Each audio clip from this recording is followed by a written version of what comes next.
지금 우리 이제 요번에 우크라이나 사태 터지면서 더 이제 뼈에 와닿으시겠지만, 좀 우리나라가 원자재나 이런 게 수입을 많이 하는 나라고, 그 다음에 우리가 또 중간재를 만들어서 수출을 하는 나라이기 때문에 이런 구조는 좀 알고 있으면 좋겠다, 상식적으로. 그래서 이 자료를 한번 가져와 봤습니다. 글로벌로 쳤을 때 주요 원자재 공급 구조를 보면, 일단 크게 카테고리를 크게 봤을 때 에너지 수출을 하는 나라들, 그 다음에 비철 금속을 수출하는 나라들, 그 다음에 곡물을 수출하는 나라들이 있습니다. 그래서 에너지를 보면은 대표적으로 원유, 석탄, 가스가 있겠죠. 원유를 제일 많이 수출하는 나라는 미국입니다. 미국 거의 15%. 그 다음에 2위가 러시아 13%. 근데 중동이 의외로 사우디가 3위거든요. 12.4%. 이라크가 5.4%, 캐나다가 5.5%. 그 다음에 석탄은 중국이 1%입니다. 1등입니다. 중국이 한 50.6% 정도 차지하고, 그 다음에 밑에는 뭐 짜잘하게 러시아는 5.3%. 그 다음에 천연가스도 미국이 1%입니다. 미국이 1등입니다. 미국이 23.8%, 러시아가 16.8%로 2위. 그 다음에 이란이 5.9% 이런 식으로 나가고, 그 에너지 수출국들의 특징을 보면은 좀 땅이 큰 나라들 맞죠? 땅이 큰 나라들, 미국, 러시아, 중국 이런 나라들. 그리고 미국이 에너지 수출을 많이 한다, 생각보다. 미국이 생각보다 수출을 많이 하고, 역시 중국은 석탄 강국이구나. 우리 미세먼지의 나라. 미국은 축복받았죠. 미국은 축복받았지. 중국은 셰일가스 매장량이 세계에서 제일 많거든요. 중국은. 근데 그게 전부 다 북서부 쪽 사막 쪽에 다 있어요. 그래서 그 강이나 바다에서 물을 끌어갈 수 있는 방법이 없어. 근데 미국은 셰일가스가 다 오대호 주변에 엄청 많이 있어요. 그래서 오대호 물 끌어다 쓰면 돼. 물론 그게 이제 수압 파쇄 공법을 쓰면 여러 가지 부작용이 있기 때문에 막 긁어다 쓰지 못하는 걸로 알고 있는데, 그래도 어쨌든 미국은 참 여러 가지로 복받은 나라다. 태평양 대서양이 있어가지고 다른 나라가 침범하기도 힘들고. 그다음에 이제 비철 금속을 보면요, 비철 금속은 이제 우리 많이 쓰는 구리, 그 다음에 알루미늄, 니켈, 팔라디움 요것만 보면, 구리는 주로 이제 남미에서 많이 수출을 합니다. 이게 칠레에서 27.8%, 페루에서 10.4%. 그 다음에 알루미늄 역시 중국입니다. 알루미늄 중국이 절대적이죠. 57%. 러시아가 5.6%. 그 다음에 니켈은 동남아시아에서 많이 수출을 해요. 동남아. 인도네시아랑 필리핀이 합치면 한 44% 정도 되죠. 그리고 러시아가 11%. 팔라듐은 러시아가 절대적입니다. 러시아가 42.9%, 남아프리카 공화국이 33.9%. 그다음에 먹는 거 보면 옥수수, 소맥 요 두 개 해놓으셨는데, 옥수수는 수출 1위국이 미국입니다. 아시다시피 옥수수는 미국의 정치도 좌지우지하는 엄청난 이 곡물 원자재입니다. 미국이 당연히 1위고, 그다음에 브라질이 2위 21.5%. 그다음에 아르헨티나가 19.5%, 우크라이나가 13.8%. 소맥 같은 경우에는 EU에서 18.5%, 러시아에서 15.8%. 그 다음에 우크라이나가 9.8%. 그래서 지금 여기 이제 뭐 곡물가가 영향을 받겠죠. 영향을 받고 있죠, 이미. 서브프라임 모기지 사태 터지고 나서 QE 1, 2 했죠. 돈 풀기 엄청 했는데, 지난 10몇 년간 돈 풀기를 했는데, 요번에 코로나 때 돈 또 엄청나게 왕창 풀었잖아요. 그 부작용이 지금 생기고 있는 겁니다, 제가 봤을 때는. 돈을 그렇게 풀어놨는데 물가가 안 오를 수가 있나. 게다가 돈을 그렇게 풀어놔서 물가가 당연히 오를 텐데, 이제 뭐 공급 대란 이런 게 일어나니까 당연히 시중에 돈은 넘쳐나는데 원자재나 물건은 없다. 그럼 당연히 물건값이 더 희귀해지니까 가격이 급등하는 건 너무 당연한 거죠. 이건 이제 국내 자료인데요. 우리나라에서 원자재 국가별 수입 의존도를 보면, 원유 같은 경우에는 사우디랑 미국에서 제일 많이 갖고 오죠. 근데 좀 약간 이게 돼 있어요. 사우디에서 갖고 오는 게 31%로 좀 절대적이긴 한데, 그래도 좀 여러 채널로 갖고 오려고 노력은 많이 하는 것 같아요. 미국에서 12.5%, 쿠웨이트 10.8%, 러시아가 6.4%거든요. 그 다음에 천연가스는 카타르에서 24.5%, 호주에서 22.6%, 미국에서 18.9%. 그 다음에 석탄은 호주에서 54% 갖고 옵니다. 중국에서 안 갖고 오네. 아까 중국에서 석탄 엄청나게 많이 생산하던데 그거를 지네가 쓰나? 우리는 호주에서 석탄을 갖고 오네요. 러시아에서 17.9%. 그 다음에 구리는 칠레에서 24.5%, 호주에서 12.3%. 호주 석탄이 질이 좋대요. 맞아. 중국은 자국 소비하기에도 바쁩니다. 미국에서 수출 안 해주면 식량 문제도 심각하더라고요. 그 다음에 소맥은 미국에서 49%로 갖고 오고, 호주에서 40%로 갖고 오거든요. 의외로 우크라이나 이쪽에서 갖고 오는 건 없네, 소맥은. 그리고 옥수수는 세르비아에서 19.8%, 러시아에서 18.5%. 그다음 우크라이나에서 갖고 오는 건 3%. 그다음에 네오는 중국에서 66%, 크립토는 우크라이나에서 30%. 이렇게 갖고 오고 있습니다. 그리고 보면은 은근히 우리나라가 호주 의존도가 좀 높죠. 원자재 쪽이. 호주에서 들어오는 게 많죠. 뭐 가스도 그렇고, 가스, 구리, 알루미늄, 니켈, 뭐 소맥도 그렇고, 그죠? 우리가 호주하고 되게 밀접해 의외로. 석탄도 그렇고, 그죠? 국내 경우에 주요 에너지 원자재 공급 소비 흐름을 보면요. 우리나라 에너지는 대부분 이제 해외에서 수입을 합니다, 당연히.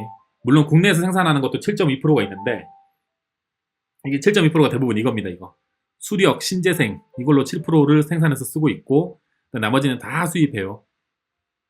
92%, 92.8% 수입합니다. 수입하는데 이 중에 제일 많이 수입하는 게 이제 원유. 원유를 제일 많이 수입하고, 그 다음에 LNG. 원유도 보면 아까 보셨죠? 중동에서 69% 갖고 오죠. 사우디, 쿠웨이트, 아랍에미리트 여기서 거의 70%가 중동에서 들어오는 원유인데, 중동에서 이 원유 들어오는 거 막히면 우리나라 경제 결단 난다는 거, 사단 난다는 걸 알 수 있겠죠.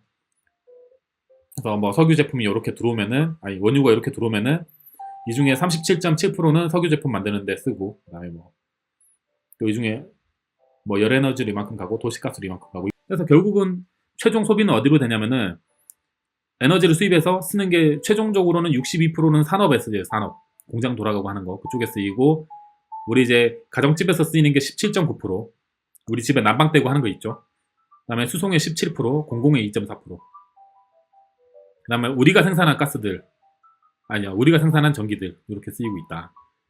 의외로 우리나라는 진짜 그 전기료 못 올리는 것도 정치적인 이유도 있긴 한데, 우리나라가 뭐 에너지 쓰는 거 보면 산업에 쓰는 게 엄청 높아요. 독일 같은 경우는 이 비율이 좀 다르긴 하던데, 이건 이제 국내 곡물 산업 밸류체인인데, 뭐 대표적으로 옥수수, 소맥, 대두, 원당 이런 걸 수입해서 오겠죠. 수입해서 오면은 옥수수로는 배합 사료도 만들고 전분이랑 전분당을 만들고, 그다음에 배합 사료는 이제 뭐 선진, 이지바이오, 하림, 팜스코, 동우 이런 데서 만들죠.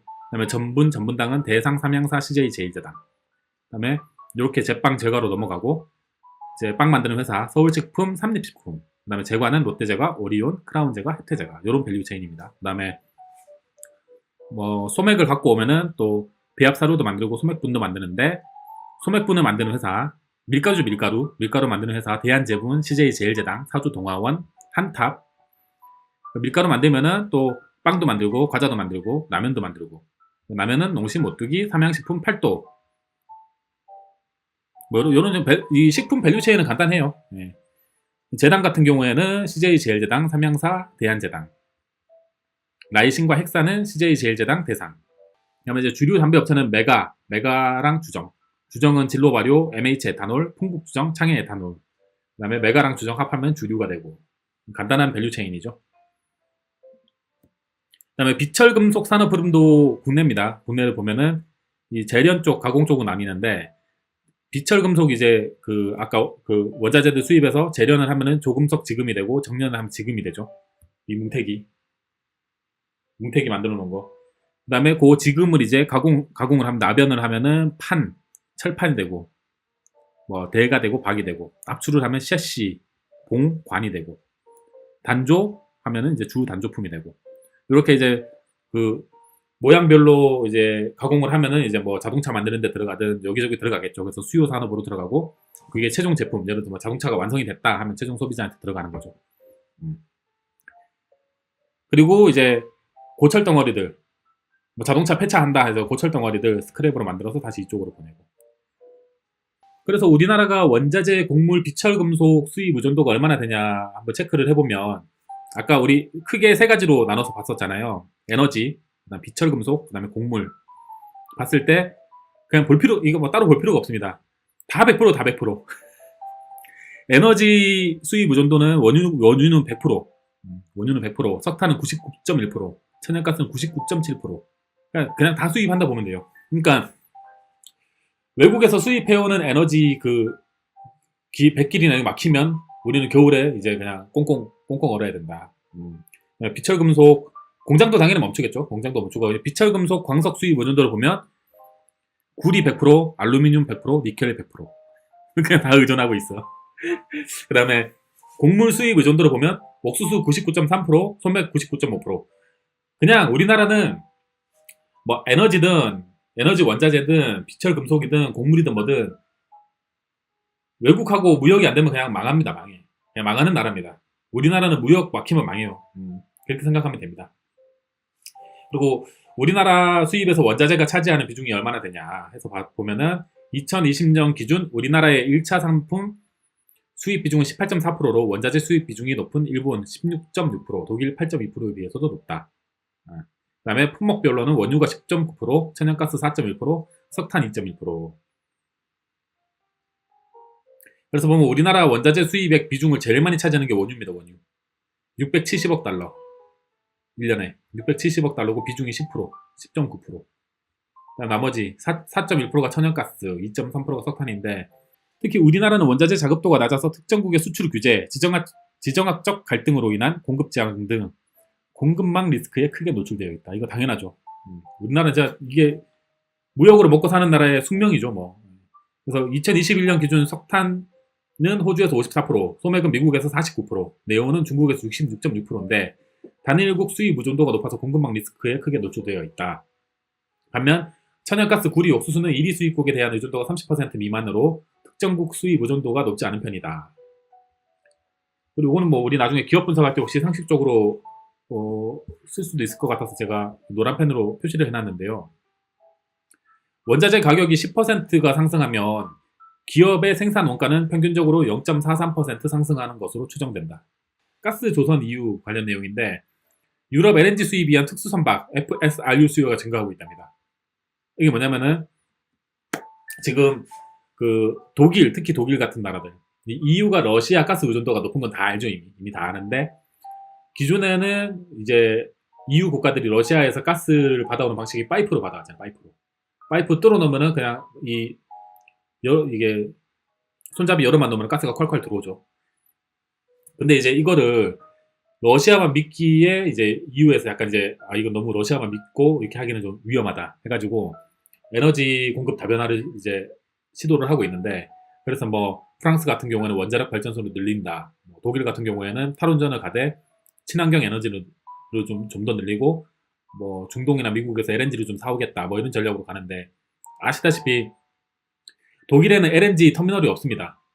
이때까지 파이프로만 가스를 받아왔기 때문에 그래서 그거 LNG 터미널을 만들고 하는데 시간 엄청 걸리거든요. 그거 뭐 한두 달 만에 될 수 있는 게 아니야. 시간도 걸리고 돈도 많이 들고 그리고 아무튼 뭐 복잡해요. 몇 년 걸리고 뭐 주민들 반대도 있고 그 의회 통과도 해야 되고 할 게 많을 거예요. 걔네들도. 그래서 지금 대안으로 떠오르고 있는 게 바로 이 FSRU라는 거거든요. 보시면 유럽의 러시아산 가스 수요 감축 및 LNG 수입 확대 추진에 따라 LNG 저장 및 제기와 특수 선박 이게 배입니다. 배. 배인데 이제 그 LNG 터미널을 땅에다 만드는 게 아니고 물 위에 둥둥 떠다니는 거예요. LNG 터미널이 물 위에 둥둥 떠다닌다고 생각하시면 돼요. 그래서 FSRU 수요가 커지고 있음. 독일, 이탈리아, 네덜란드 등이 LNG 수입을 위한 FSRU 확보 추진 중. 부유식 가스 저장 제기화 설비라고 하는데 LNG 바닷물을 사용해서 기화한 후 육상으로 공급하는 기능을 갖춘 선박으로 연간 50억 입방미터를 수입할 수 있음. 상대적으로 저렴하고 설치 기간이 짧은 것이 장점. 그러니까 아까 전에 땅에다가 LNG 터미널 만들면 시간도 많이 걸리고 돈도 많이 든다고 했잖아요. 근데 이 특수 선박을 이용하면은 좀 짧은 기간에 빨리빨리 가스를 공급받을 수 있는, 그러니까 러시아 의존도를 빨리 줄여나갈 수 있는 거지. 그래서 이거에 대한 이제 뭐 수요가 증가하고 있다. 그런데 이게 뭐 장점만 있냐? 그건 아닌데 이게 배가 바다 위에 떠 있지 않습니까? 그리고 뭐 해서 용선료를 받는데요. 그래서 용선료가 지금 러시아 우크라이나 사태 터지고 나서 50% 증가해서 하루에 15에서 18만 달러 정도다. 그래서 연간 용선료가 4천에서 6천만 달러에 이를 것으로 추정한다. 용선료가 나가죠, 대신에. 그래서 요 배가 어떻게 생겼나 보면 이렇게 생겼습니다. 아까 어디 갔죠? 요거 FSRU라고 해서 이렇게 생겼습니다. 이렇게 부유식 저장 제기화 설비. 해상에서 LNG를 저장하고 재기화하고 송출할 수 있는 설비다. 당초 육상 LNG 터미널 건설 민원 문제 해결책으로 도입되었으나 최근에는 투자비 절감 및 건설 기간 단축 등의 장점으로 인하여 다양한 목적으로 활용되고 있다. 그래서 지금 독일에서 러시아 가스 의존도만 너무 이게 의존하기는 너무 위험하니까 미국이든 뭐 중동이든 LNG 받아오면은 이게 재기화하고 송출을 해야 되잖아요. 그래서 요 FSRU를 좀 쓰자. 요 얘기가 많이 나오고 있다. 그래서 수요가 실제로 증가하고 있답니다. 이게 땅에다 못 지으니까 그냥 바다에 떠다니는 겁니다. 그래서 요걸 말하는 거고, 육상 LNG 터미널과 FSRU의 장단점을 비교한 건데, 요거는 자료는 이제 한국가스공사 블로그에서 갖고 왔거든요. 육상 LNG 터미널 대비 초기 투자 비용이 적고 공사 기간이 짧다. 이게 가장 큰 장점이겠죠. 그래서 육상 터미널을 만드는데 보통 5년이 걸린다. 5년. 근데 요거는 만드는데 2, 3년 정도 걸린다. 그렇지만 이제 기존에 있는 걸 갖다 쓰면 그냥 오라고 하면 되죠. 네. 그리고 계절적 수요 변화에 대해 유연한 대처가 가능하고 인허가 절차가 단순하다. 그래서 FSRU는 용선 계약을 통해서 계절적으로 수요가 증가되는 필요한 시기만 배에 넣어 들어와 해서 쓰고, 필요 없다 그러면 다시 또 딴 데 보내면 되니까 수요에 유연하게 대처할 수 있다. 수요 변화에. 하지만 장점만이냐, 육상 터미널에 비해 규모의 경제에서 불리하다. 그러니까 아까 러시아에서 파이프 돌리면은 가스 들어오는 건 막 무제한으로 가스가 들어오잖아요. 근데 이거는 그렇게는 안 되는 거지. 그래서 규모의 경제에서 불리하고 용선료 부담에 따른 운영 비용이 높은 단점이 있다. 그리고 기상 악천 후 영향을 받는다. 이런 단점이 있답니다.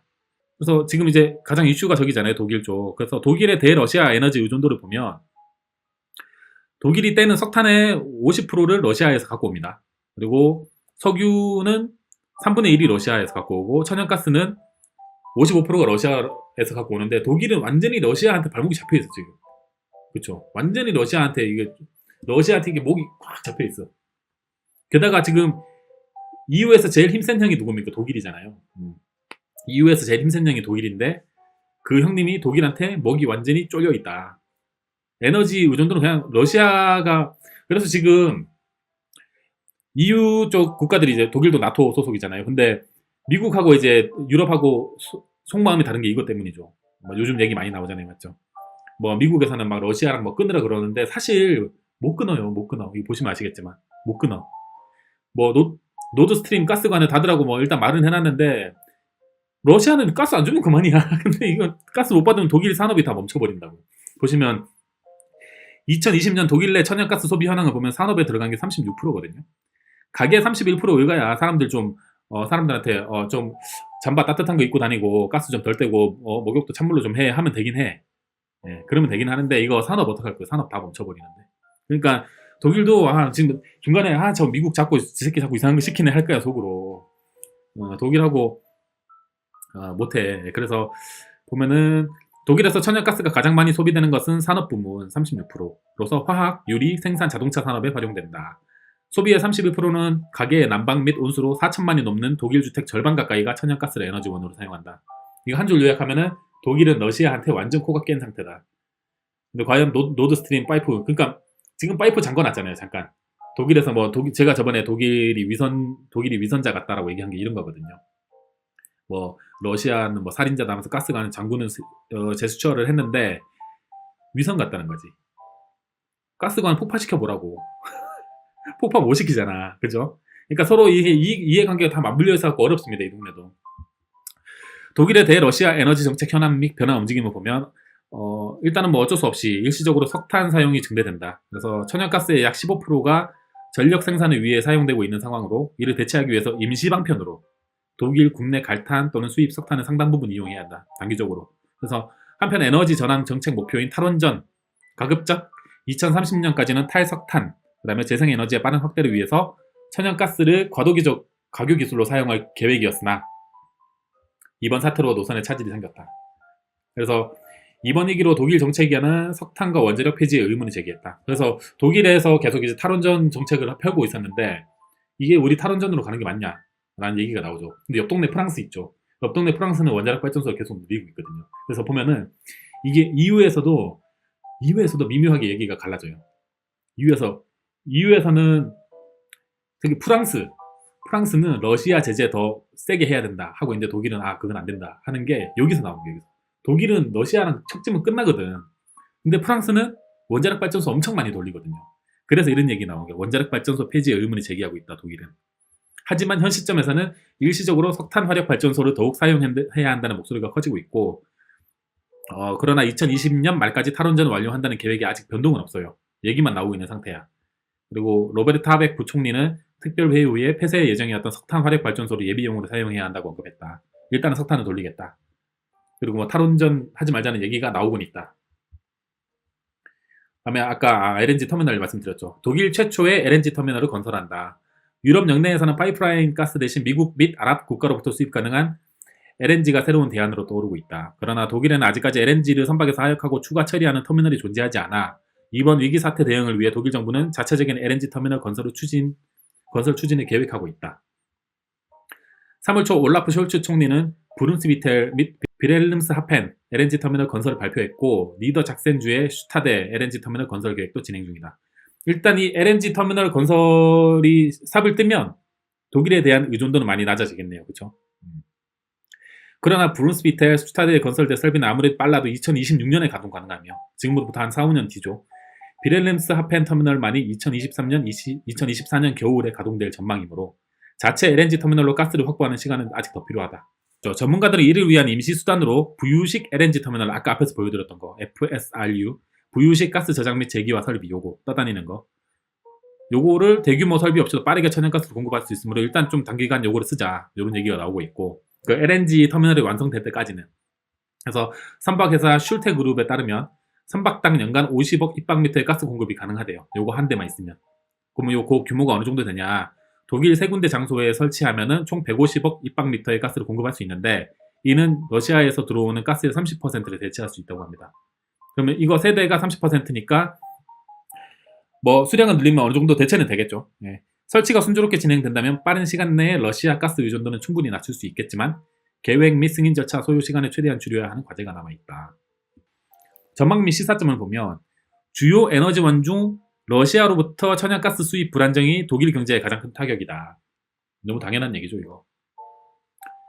그래서 러시아로부터 가스 조달이 일절 불가능해지면 독일 GDP 0.5%에서 3% 감소할 것으로 예측. 이는 1인당 200에서 1200유로에 해당한다. 그래서 이번 사태로 독일의 장기적 친환경 에너지 정책이 더 강화될 것으로 본다. 장기적으로는 친환경 에너지 정책이 더 강화되고 단기적으로는 석탄 화력 발전소 등 과거 회기적인 에너지 사용에 정책 변화는 예상된다. 이건 단기적으로. 독일은 러시아 에너지 의존도를 낮추고자 하며 그 일환으로 카타르와 LNG 공급 협정을 3월 20일에 체결하였다. 중동에서 갖고 올 건가 보네. 독일의 에너지 위기 대응책으로 검토 중인 LNG 터미널 및 FSRU 도입은 LNG 터미널 건설 및 조선 강국인 우리나라가 강점을 보유한 분야이기에 독일 등 EU 내 주요국의 움직임에 주목할 필요가 있음. 2021년 전 세계에서 발주된 LNG선은 87%를 국내 조선사가 수주하였다. 2021년 말 기준 전 세계 FSRU 35척 중 33척을 국내 조선사가 수주하였다. 우리나라 독점 산업이네. 지금 제 생각에 독일은, 그러니까 EU는, 독일이 필두로 한 이유는 딱히 러시아한테 악감정이 없어. 있을 게 뭐 있어요. 그리고 지금 자기들은 이 가스 싸게 받는 게 더 중요하거든요. 근데 뭐 어쨌든 표면적으로는 서구 국가니까 뭐 러시아를 규탄한다 어쩐다 하면서 뭐 노드스트림 뭐 가스 안 받을 테니까 잠궈라 그러고 그러는데 이게 지네 손해거든. 제 생각에, 제가 아무리 생각해도. 그렇다고 해서 미국에서 LNG를 사서 갖고 온다? 둘 다 좀 장단점이 있어요. 아시다시피 가스관으로 갖고 오면은 비용이 당연히 배에 실어서 오는 것보다 싸죠. 왜냐면은 이 LNG를 갖고 오려면은 이거를 또 부피를 줄이고 하는 작업이 필요하니까 비용이 추가로 들고, 그 다음에 또 배가 들어올 터미널을 또 지어야 되고, 막 아무튼 돈 많이 들어. 그리고 운반비도 비싸고요. 근데 파이프라인은 계속 이렇게 지정학적 리스크가 계속 부각이 되죠. 특히 지금 독일이나 이쪽은 아직은 크게 신경 안 쓰고 이쪽 가스를 싸게 갖고 오는 거에 이득을 더 많이 바라보고 있는 것 같은데, 그렇다고 LNG에 실어서 오자니 비용이 너무 비싸. 이거 어떻게 될지 저도 궁금하거든요. 뭐 친환경 에너지 늘린다 그러고 뭐 에너지 사오는 루트를 좀 다변화해가지고 리스크를 줄이겠다 하는데, 제가 봤을 때 딱히 답이 안 보입니다. 이거는. 그나마 프랑스가 좀 혼자 이렇게 원자력으로 가고 있는 것 같아요. 어떻게 될지 궁금하네 이거. EU 국가들 에너지 딜레마. 이게 그 가스 트랜스포테이션 코스트거든요. 운반비. 보면은 약간 요 그래프를 보고 우리가 알 수 있는 거는 약간 좀 지근거리에서, 그러니까 좀 근거리에서 오는 가스는 파이프라인을 쓰는 게 확실히 이익이 크고, 거리가 멀어질수록 그 LNG선 이쪽 배에 실어 오는 거, 그게 이익이 큽니다. 예를 들어서 독일이 가스를 사오는데 되게 가까운 지역에서 갖고 올 거면 파이프를 뚫는 게 낫다는 거죠. LNG로 갖고 오는 것보다. 초기 비용이 LNG로 갖고 오는 게 더 비용이 많이 들어요. 근데 이제 거리가 멀어질수록 파이프라인은 비용이 확 올라가죠. 왜냐면 이게 지금 여기가 미국에서 가스를 사가지고 독일까지 갖고 가는 루트인데요. 이게 LNG선 움직이는 루트거든요. 이거를 파이프라인을 뚫는다 생각해봐. 대서양으로 이걸 파이프라인 뚫는다는 비용이 어마어마할 거 아닙니까? 그러니까 이거는 오히려 그냥 배로 가는 게 싸다. 이렇게 먼 거리는. 이게 지금 5,633마일이 뜨거든요. 지금 보면은 여기가 어느 정도 될까? 한 2,000마일 되나? 한 2,000마일 지나는 지점부터는 LNG선으로 옮기는 게 싸. 근데 요 정도 이제 미국에서 갖고 오는 요 정도 거리는 LNG선으로 오는 게 싼데 문제가 지금 독일이 러시아 파이프라인 통해서 갖고 오는 거는 요 밑에 가격이니까 사오는 거잖아요, 맞죠? 이 LNG선보다 싸니까 요 밑에 어딘가에 가격이 있으니까 요 밑에 어딘가. 근데 싸면 뭐 하냐고. 이렇게 지정학적 리스크가 자꾸 생기니까. 그래서 미국한테서 LNG선에 좀 담아갖고 사올까 생각을 하는데 비용이 이제 기하급수적으로 늘어나죠. 이게 지금 5,633마일이면은 한 이쯤에 있을 텐데 가격이. 이게 금액이 별로 안 큰 것 같은데 엄청나게 눈덩이처럼 불어나거든요. 운반비가. 그래서 딜레마가 있습니다.